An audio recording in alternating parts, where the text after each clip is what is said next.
જો તમે આ વિડીયો જોઈ રહ્યા છે એનો મતલબ એ છે તમારું જસ્ટ લેઝિક ઓપરેશન હમણાં થયું છે. હેલો, આઈ એમ ડૉક્ટર આદિત્ય દેસાઈ અને હું તમને આજે ઘણી ઇન્સ્ટ્રક્શન્સ આપીશ કે ઓપરેશન પછી શું ધ્યાન રાખવાનું અને ટીપા અને ડ્રોપ્સ ને દવા કઈ રીતે લેવાની એના પર આપણે આખું ડિટેલમાં ચર્ચા કરીશું. સો જો તમારું જસ્ટ ઓપરેશન થયું છે એનો મતલબ છે કે તમને અત્યારે બ્લર દેખાય છે, એ કોમન છે. તરત તમને નથી દેખાવાનું, આમ 24 કલાક લાગે તમને ક્લીન થતા.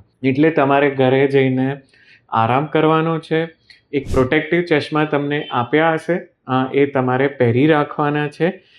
એક આજનો દિવસ કાઢવાના નથી, ઇવન ઊંઘતા સમય બી કાઢવાના નથી, કારણ કે ઊંઘમાં ભૂલમાંથી ચોળાઈ ના જાય એના માટે આ ઇન્સ્ટ્રક્શન છે.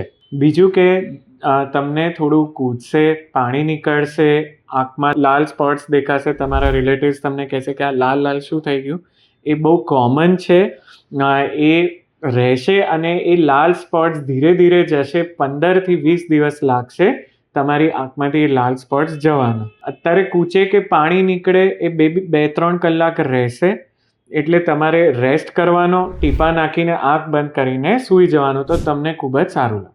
લાઇટ્સ બ્રાઇટ લાગશે, બધી વસ્તુ બ્લરી લાગશે, એ નોર્મલ છે. ઘરે જઈ સરસ ખાઈ જસ્ટ ગો ટુ સ્લીપ, બધા ટીપા નાખીને જે ઇન્સ્ટ્રક્શન્સ આપે એ પ્રમાણે, and you will be fine. અને નેક્સ્ટ ડે તમને એકદમ સરસ દેખાશે. જો તમારો એક દિવસ થઈ ગયો છે ઓલરેડી ઓપરેશનને, તો હું તમને એ કહીશ કે હવે તમારે ઘરની અંદર પ્રોટેક્ટિવ ચશ્મા પહેરવાની જરૂર નથી.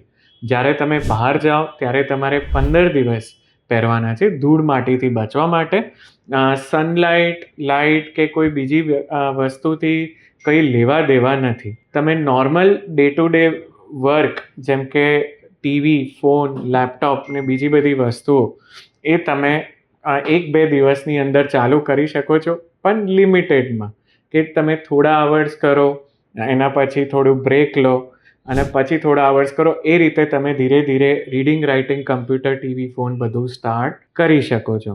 તમે જો શાવર, હેડ બાથ, જે શેમ્પૂ, ફેસ વોશ બધું તમારા ઓપરેશનના 2 દિવસ પછી તમે એ સ્ટાર્ટ કરી શકો છો. આંખ બંધ કરીને ફેસ વોશ કરવાનું છે, શેમ્પૂ બી કરાય.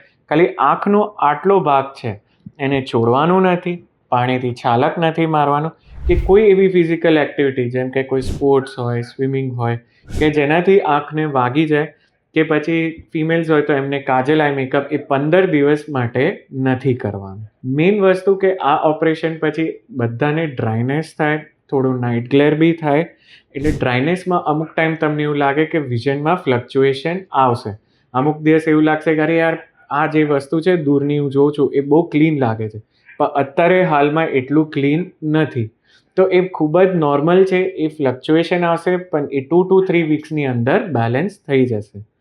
મેઇન વસ્તુ આમના ચક્કરમાં નથી પડવાનું કે ભાઈ રાઈટ સારી, લેફ્ટ સારી, કે તમે તમારા કોઈ રિલેટિવ હોય એની સાથે કમ્પેર કરો કે ભાઈ તમને પેલી વસ્તુ દેખાય, આ વસ્તુ દેખાય. આપણે કોઈ કોમ્પિટિશનમાં નથી ઉતરવાનું, કારણ કે જ્યારે ફ્લેપ હીલ થાય કે લેઝરથી આપણા કોર્નિયાના ટિશ્યુઝ હીલ થાય તો એમાં ટાઈમ લાગે. કમ્પેર કરશો તો કન્ફ્યુઝ થઈ જશો. અમુક ટાઈમ રાઈટ સારી લાગશે, અમુક ટાઈમ લેફ્ટ સારી લાગશે. એટલે કમ્પેર આપણે બિલકુલ 2 થી 3 અઠવાડિયા નથી કરવાનું. ખાવામાં કોઈ રિસ્ટ્રિક્શન નથી, તમે બધું જ ખાઈ શકો છો, જે ઈચ્છા હોય ખાઈ શકો. એવું કંઈ જ નથી કે ખટાશ ના ખવાય કે હેવી ફૂડ ના ખવાય, લિક્વિડ જ ખાવાનું, એવું કંઈ જ નથી. બીજી વસ્તુ કે અંધારામાં જ રહેવાનું, સનલાઇટમાં ના જવાય, લાઇટમાં ના બેસાય, કે એસી કે પંખાનીમાં ના બેસાય, એવું કશું જ નથી.